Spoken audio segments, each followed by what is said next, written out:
host, Maureen Metcalf. We are live from the International Leadership Association.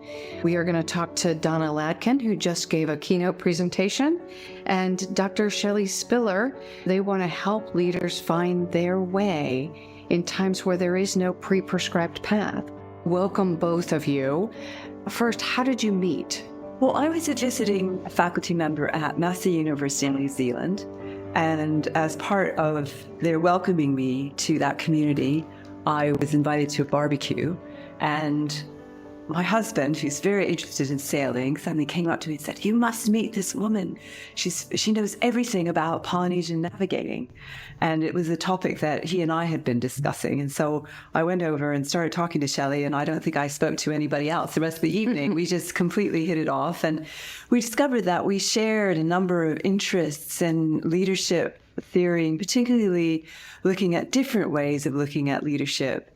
And I think we just began talking about that, and also our own backgrounds and where we'd come from in getting to this.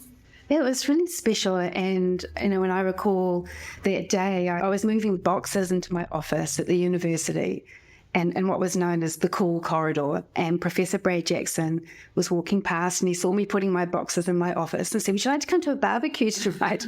I thought it was really lovely and a warm way of welcoming into the school. And so I went to the barbecue and was chatting to Robin, Donna's husband, and it was just lovely. It was I think when Donna and I started to talk, we realised we had this resonance. There was so much in common between what we had been writing about and looking at. And I think it's remarkable that we'd been doing this independently across the world, and then just seeing, to some extent, myself reflected in what Donna was doing. And I think vice versa too, right? Very much, yeah. So what are the two of you paying attention to right now in leadership? I think from perhaps looking at that from a wayfinding perspective, and just to frame what wayfinding is, it's a tradition of being able to move in the world by being in close intimacy with our environment. And it's like the Inuit who eat the snow, Bedouin nomads who traverse the desert. So in cultural pockets all around the world, there are these traditions of wayfinding that have been passed from one generation to the next through millennia. Mm-hmm. And the tradition that I've been working with alongside for many years now are the oceanic navigators. So people like Nainoa Thompson, the great Hawaiian navigator, and Maori navigators who traverse the oceans, and they don't use any instruments. No kayaks, no map, no sextants, no. They're purely reading the signs around them. Okay. And it really is systems thinking of the highest order. So they notice these different signals and make sense of the relationship between them, and also interpersonal dynamics. So this art of wayfinding really is about journeying, discovery, exploring. And it can really hold us in good stead when we're in times of great change and the unfamiliar, or journeying into the unknown, which we believe we're at that point where we need change, and we are in the unknown. So how do we build these skills as leaders to respond and to start to notice new things in our environment and change the way that we're doing things? Yeah. I mean, I think for me, what's really important about the wayfinding work as well is that it taps into these ways of knowing that are often not really, they've been lost somewhere in the leadership canon. The way in which we make sense through our embodied sense of where we are and how we're picking up things from the environment, really being grounded. I see I've done a lot of leadership coaching in my time, and, lots of times leaders are kind of looking at data, just waiting for the data and analytics piece. They want to analyze, and they want to, and data can be, very helpful, Right, of course. They can be very helpful, but at the same time, oftentimes they're extrapolated. Many people have decided what data is most important to put under the nose of a leader, for instance. And, they don't make up for that grounded sense of really knowing one's organization, really knowing one's community, really knowing, really being physically, located within it. And I think, within our world where there's so much that's done virtually, and I'm a great proponent of virtual work. I do a lot of my work virtually, but, it's to think that something does get missed. And what is that gets missed? And, and sometimes really vital information gets missed because we're just living in this kind of virtual data-driven sort of space. And, I think what your work is drawing on is that kind of embodied, we need to actually read the signs with our whole bodies rather than just our kind of thinking processes. Well, so many leaders, they are really caught up in these very narrow corridors of rational logic. And they're using old maps, outdated strategies, and regurgitated plans. And they've decided where they're heading. And they're plotting KPIs and indicators to get as quickly as possible to this goal. And yet that goal might be completely out of sync with reality. It may not be where we need to be heading and completely off course. So what Donna's saying and this work of finding and trusting and affirming other ways of knowing, so that it's both and. It's being able to use our rational intelligence and trust that we have other ways of knowing as well. I taught years ago decision-making and looked at the two different models and taught the thing that you're very much pointing to. We've got rational decision-making. We can't throw that out. And we've got intuitive decision-making, and we can't do that without data either. So how do you bring together the data that we've got, but then test it with our intuition? Because often, at least the intuition tells me something feels off. And it's the invitation to gather more data, whether through conversations, and I'm using data loosely, not necessarily reports, but information that I would get through sitting quietly from talking to people. Because often there's just information that doesn't show up in a report. It's the context. And the other thing that's hitting me so much is the idea of truth-telling. And you're talking about old maps and outdated ways of being. One of our conversations yesterday was if we are defining profit only as money versus including the environment as an example in the equation, the outdated map, but we still have to deal with it because it's the stock market. And so we're reporting quarterly earnings, and that's where the funding comes from. How do we integrate that current structure with this bigger focus on leaving our organizations and our planet healthy over the generations following, not just running as fast as we can to get to the next quarter, resetting and again. I think you raise a really interesting and important tension that people are facing, and it's this tension between what has become the modus operandi of organizations, in terms of demands for quarterly profit and so forth and so on. I think it's really important to remember it hasn't always been like that. It hasn't always been like that, and I suspect it won't be like that, because actually we're getting to a point where that narrow way of defining success, well, quite frankly, is going to drive us into disaster. I mean, it just is. So I think the sooner we can kind of reconfigure that, but I think the old maps that people are using, that's what they're looking at. And I think we need, I think collectively we need to be finding new ways of assessing what success actually looks like. What is our purpose as organizations, as people working in organizations? Because I think that it's always just not going to work. Well, and that's what was so fascinating about our prior conversation, was that what most of what we've been doing in leadership has gotten us here. Right? It's exactly here in some brilliant ways and here in some crazy ways. And so what's the evolution look like? Not that we throw it all away, but it's a step in our evolution.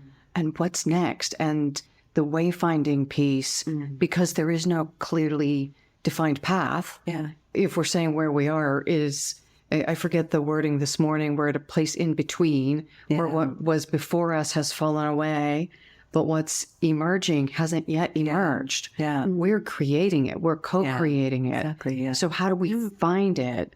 And the wayfinding piece, because there's no one showing necessarily, seems just brilliant and incredibly important right now. I think it's a really exciting time. truly, because with wayfinding, they have a very clear intention. They have they know the island. They can see their island in their mind's eye, and yet they are responding to the environment whilst holding that clear picture. I really believe we need more leaders who can imagine the island and call that island to them. So rather than this kind of goal-conquering, striving approach that we're so acculturated to, that if we just pause, stop, discern, and individually and collectively in our organisations, in our communities, imagine that island, that future that we're calling to us, and start to change the signals and tune in more appropriately to what's going on right now, rather than just being really fixated and obsessed about, where we think we're heading. And I think there's some really interesting changes around the world. For example, the New Zealand government, the Treasury is reconceptualising the economy around the idea of well-being. So it's not just about economic wealth creation, but that's a part of it. That's an important part of it, because it helps us achieve our aspirations, but also to really look at well-being ecologically, community, culturally, and indeed from a Maori perspective, the Indigenous people of New Zealand, spiritually. That's really important. And Donna talked about soul this morning. And, we've heard that coming up a few times, a matter of spirit. So that leaders are tuning into what really matters. And that includes our spirit. Absolutely. Well, and the collective spirit of who are we as a body of humans and a body of beings. So all of the other entities on the planet, the dogs and cats and the cows and pigs that feed us and companion pets and every other, the trees and the plants, if we look at us as a ecosystem, truly an ecosystem of the planet, then what decisions do we make? And what's our spiritual requirement for stewardship? Yeah, I like that. Thank you. I think one of the things that as a society we've really excelled at is kind of imagining from a technical perspective. Right. We really, when I think about the things that you can do with your smartphone, it's amazing. Somebody imagined all of that to be possible. And it seems that we've really advanced in terms of our technological imaginations. And perhaps what's been left behind a bit is our imagination of what we can do socially together, what we can do as a community space together, how we could imagine working across the many divides that now separate us. So, it just seems that we get stuck and polarized into different positions. And sometimes it can be hard for people to imagine, how to even converse across political divides, across ideological divides. And so for me, the kind of imagination that we need at the moment seems to be, going back into thinking, what could we be together? What is possible socially? What is possible that, that somehow has got left behind, or we feel like it's no longer possible to bridge some of these divides?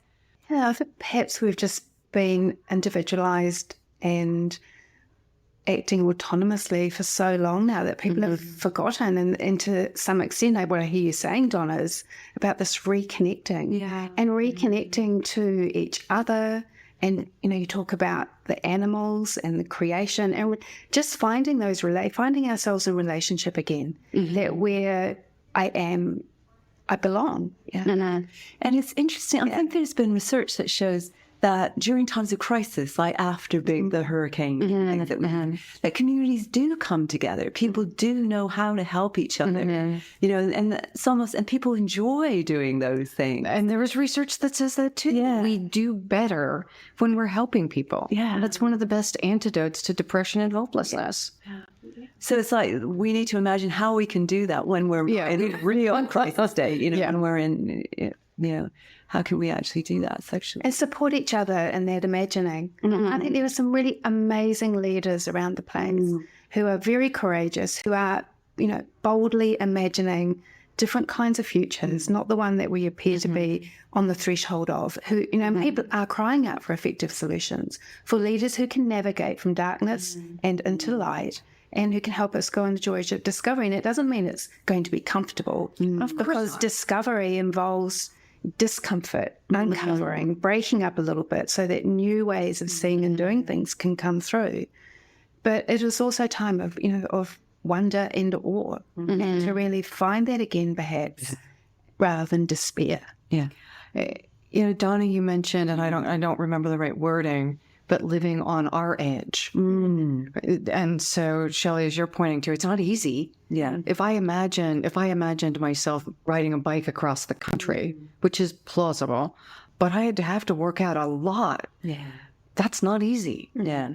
And my body will hurt a lot more than it does Yeah. doing my 10,000 steps a day. Yeah, well, it's species, on the edges where all that change and innovation occurs. When we're at the centre, we don't necessarily have perspective. We're not seeing things differently. So going out to the edges, is a really exciting place to go to, but it can be very challenging. It can, and I'd like to offer the possibility those edges. Sometimes they are things like biking across the United States or doing this. But I think, today the edges that we face, I think, they're in our day-to-day, moment-by-moment existence. What do we do when we see a homeless person on the street? Do we actually just walk by and ignore the person, which I, find myself often doing. So I'm not holding any sort of high ground here. But, do we actually even just say hello? I mean, it was interesting. I was reading a study about homelessness, and one of the things that people were saying, people don't even look at men. And, and so my sense of my own self as a human starts to diminish because people don't even look at me. And so one of the things in my own practice I really try to do is at least look, at least say hello, whether I give money or not. Right. That's something else. And you realize how much actually, when you look and see, it hurts. If I let myself, here is a person who is down on their luck. And imagine, I used to talk to the homeless people in my park, and one whose daughter had been accosted, and she had a health, and so I knew them and their stories. They weren't all drug addicts and crazy people. Yeah, they were, in fact, in some cases, people who were down on their luck. And then they worked things out and they worked through, and they ended up moving back into homes. Probably not big homes, but two of them specifically got together and got an apartment. There is a path through, but not when they feel dehumanized. Yes. Yeah. So it's that question, what's the edge I'm working today? Is it just about reaching out, just about looking someplace that makes me feel uncomfortable? Is it just extending my hand to somebody who, because they need help, even though I'm in a hurry? Right. Is it actually doing that? It's how do I live my edge today? Yeah, sometimes the edge can so often be framed as the next big goal that I'm going for. And really what I hear, and what Donna's saying, we were talking about this earlier, those edges can be really soft and subtle, dropping deeper into some kind of crack that we're not listening to, we haven't been paying attention to, but really wants to be heard. And it's just like, just pausing and taking the time to reflect and think a little bit more deeply about, what we're doing and how we're doing it. We ran a workshop yesterday and we were exploring some of the qualities of, leaders. And really what came out were words like generosity, humility, people who listen. The people that were coming up in the conversation were great leaders, but it wasn't so much about what they'd accomplished, it's about how they do, who they are, and who they are, and what were they in service of. Yeah. Something again that came up this morning was inside and outside. So if my goals are just conquering a thing, delivering a result, versus who am I in the process of getting that done? And do I leave my followers and my colleagues and my constituents feeling better and more inspired for that process, or do I leave them exhausted? Now, I've actually worked with clients, and this is not because of me, but who ended up having nervous breakdowns. Accomplishing that goal, was it worth? Yeah. And I can't make that judgment, but I have seen pretty significant sacrifice in service of meeting a goal. it can feel very hollow. They get there and they realize, I've invested so much energy and time and commitment and sacrifice. And then you arrive at this so-called place, this destination. It's very hollow. And people are exhausted. We're meeting people, and that sounds like you are too, Maureen, who are tired and exhausted. And all the time. All the time. It's not like next week it'll be better. And leaders, too, with their KPIs and indicators, that's proving to be really flawed. We've got a banking crisis, particularly in Australia recently, where, when people are only behaving in accordance with some reward system, or meeting KPIs. External reward. Or indicators, and they're straitjacketed into that. And it's depressing. We're so much more than that.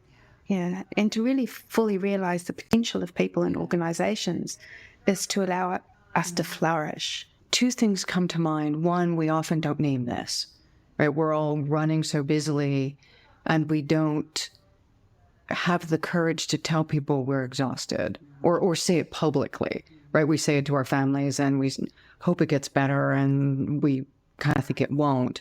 But it's not a public conversation often as leaders. And then we don't talk about the practices to address it.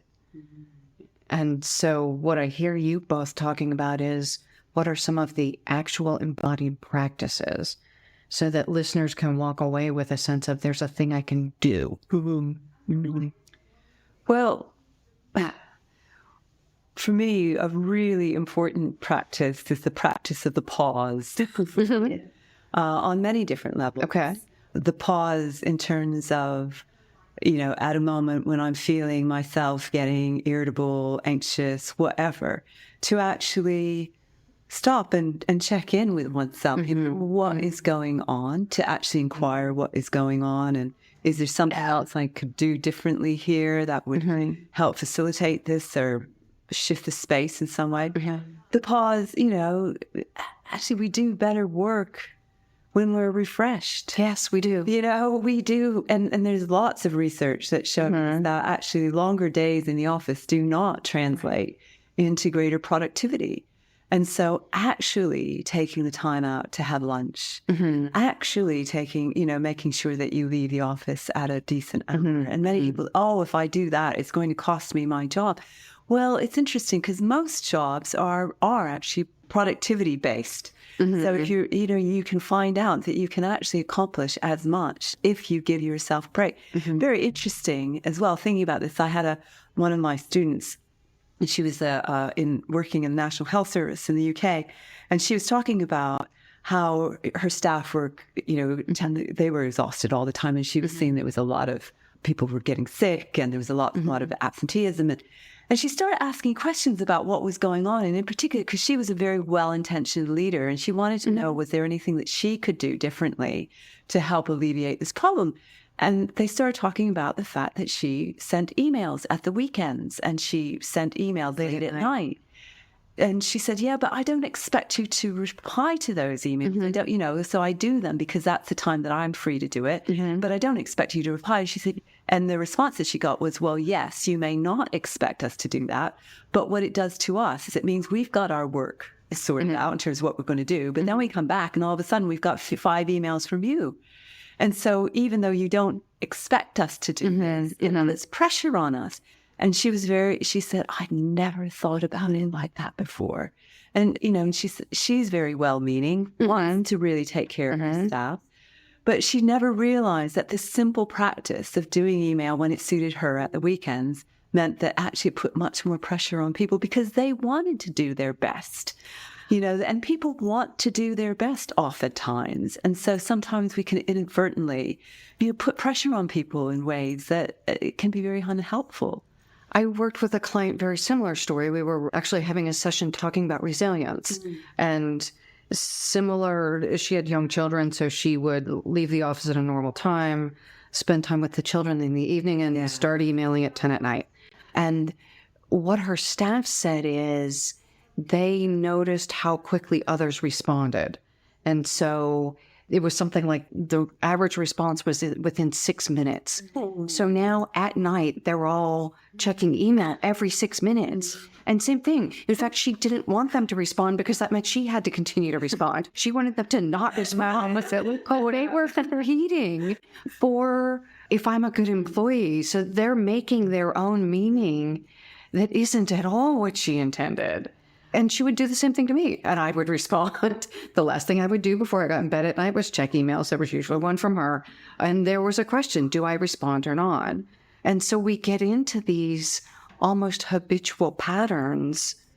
And as leaders, to your point, I'm assuming the person you're talking about, and I know the person I'm talking about, had no intention of holding people hostage late at night with the expectation that they were on call. I love that word resilience that you use too, Maureen. You know, I think about some of the wayfinders that I've worked alongside, they've got this amazing quality of stillness. And they can be in the middle of a storm and it can be crazy. And it can be like that in our lives as well. So how do we find that space in the busyness and really find that place of stillness? And pausing can really help us just breathe and get that space. And one thing I've really noticed about the wayfinders particularly, and I put this into practice in my own life, is that when the going gets tough, the tough get relaxed. And really just relax into it, right? And find that calm, grounded, clear space to move from rather than reacting. They get people at a business meeting, everybody's reacting, and just pausing can just give you that space to respond, to listen, and get out of that circuit, break the circuit. So I want to go on break now and come back and talk about how do we get relaxed, because our physiology doesn't do that. When I feel attacked, my body physiologically responds. So I'm guessing the both of you have strong practices that helps your physiology either relax or overcomes the immediate rush of adrenaline and cortisol.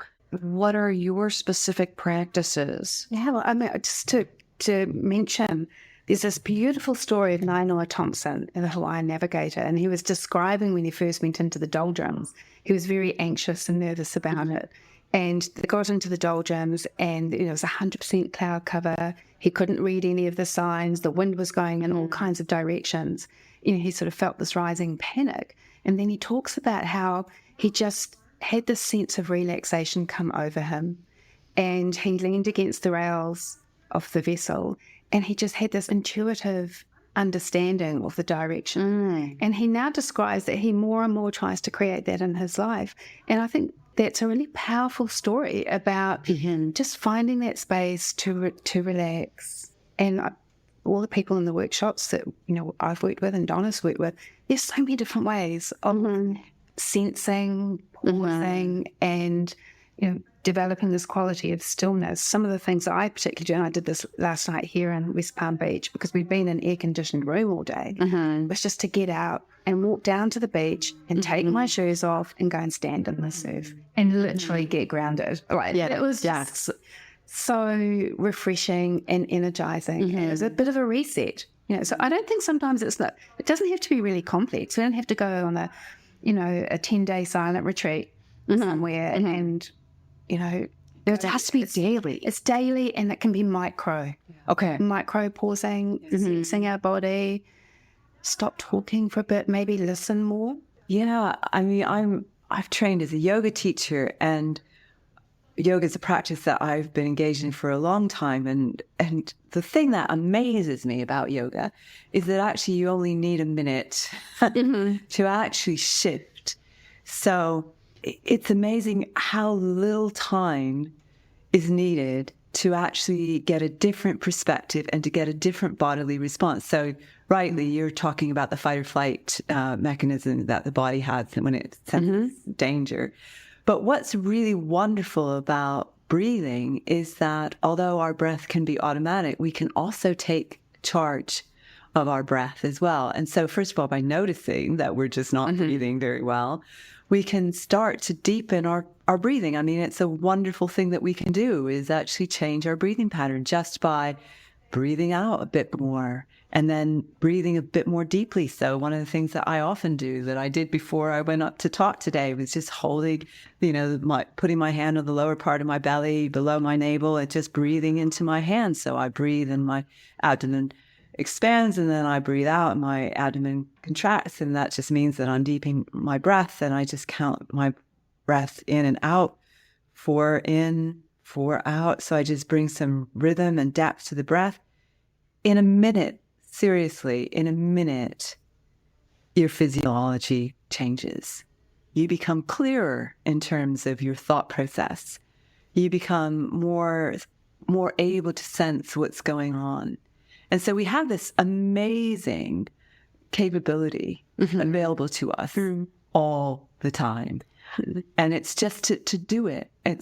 All we need to do is to do it. In the workshop yesterday that we did together, we were doing a walking practice. People just walking around the room and moving from looking outside to looking inside. People were amazed by how quickly your attention can just shift and your whole experience can shift. These are very simple practices. And using all of our senses to really start to tune in, be more aware. I've had a meditation practice for 15 years. So I do personally aim to try and meditate for 15, 20 minutes every day. And I do notice the quality of my day if I don't. But I think everyone, I was talking to a guy recently who works in a sawmill, and he was describing how he dives for seafood back at home.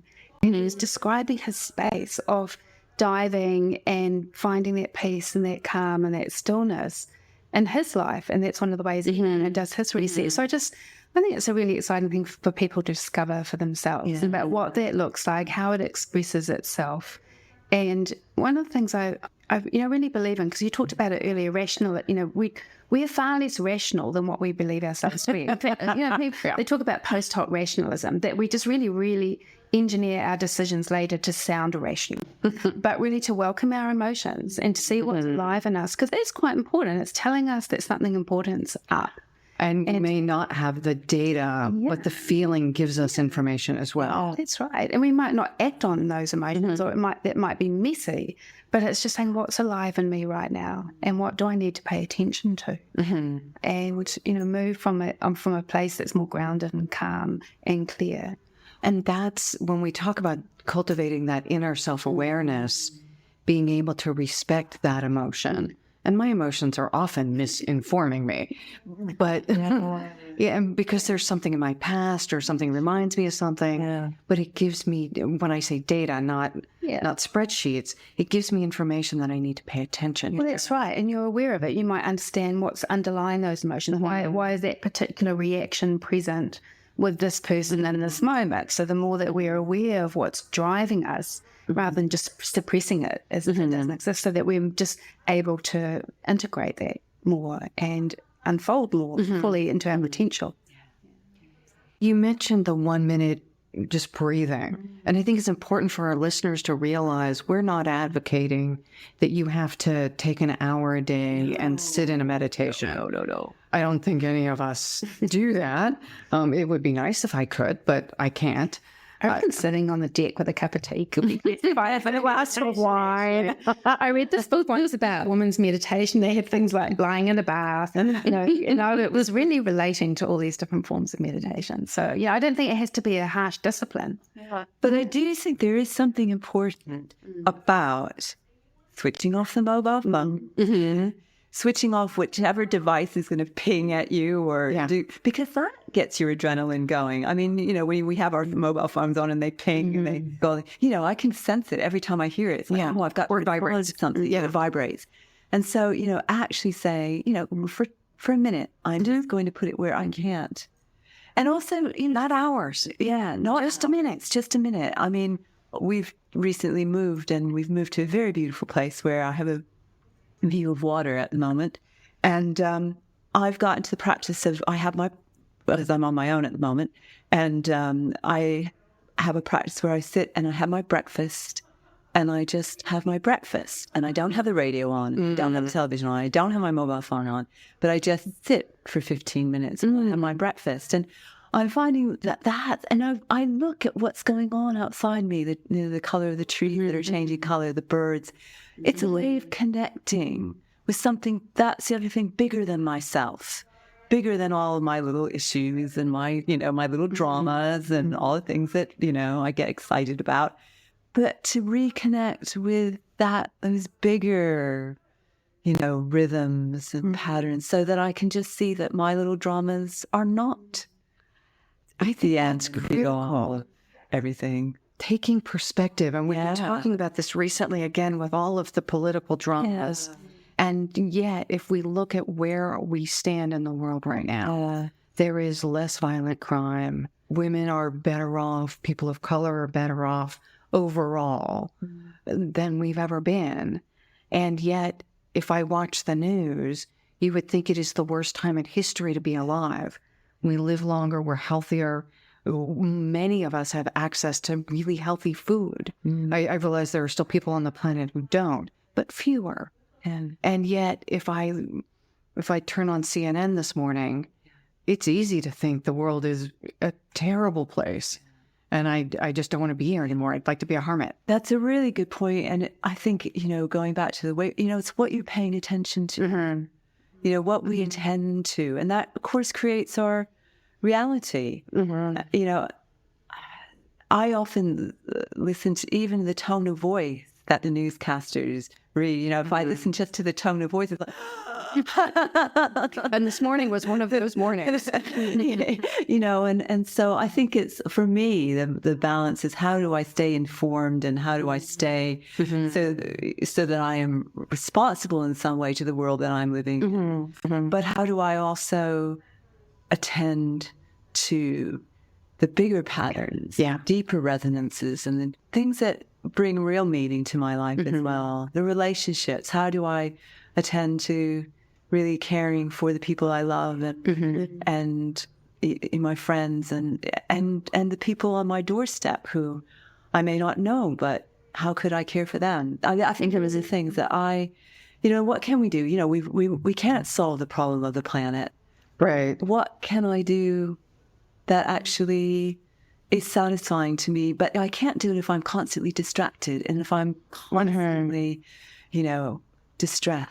Yeah, or pushing to get somewhere, or trying to hurry towards some place. And I love what you're saying, Donna, and also Maureen. And I really, about taking care of our place, and the critters and our places. And really seeing that we're in a relationship with every single aspect of creation in some way, as custodians, as stewards, as people who are, I think endowed with an obligation to make sure this planet is flourishing, alive, well and healthy, and that we can do really practical things to look after our places. As we think about this, and as I listen to you, I think of how often I'm rushing to get through meeting to meeting. I'm always running late. I'm always worried before one's over that the next one, how am I? And my goal has been, how do I just get through the day? And so back to this imagine thing. If I take 30 seconds before each one to say, imagine what's the best outcome that could happen, then it's not, it changes back to what? Change in physiology. It changes the opportunity. So how do we move from struggling, connect to the bigger what's possible? Yeah, what's the bigger purpose here? Rather than just what's the best thing for me right now. What's the potential of this situation? And I think that's, it comes back to leadership, that leaders are about releasing the potential, about creating that space. I love the potential.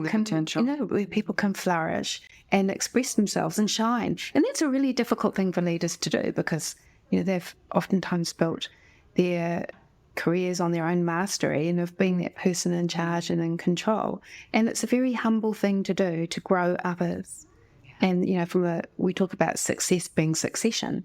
Yeah. No, I'm just very listening to what you're saying. I mean, one of the things that strikes me is about, when you're rushing from, and I do it as well, when you're rushing from meeting to meeting, somehow the sweetness of life, we miss the sweetness of life. And then what is life? Life just becomes a grind, And there's something about this, how do we enjoy the sweetness of our lives as well, and the sweetness of our connections with others? And I was talking to a gentleman just after my talk, and we were talking about, the quality of listening, where you listen with your eyes and your heart. It's not just listening for what you need to know, but listening for that connection, for that sweet. To everyone listening, take time to connect and listen to one another and cultivate that sense of information coming not just from our spreadsheets, but from our inner sense and from the precious people with whom we work. So we thank you for joining us, and hopefully you'll tune in again soon.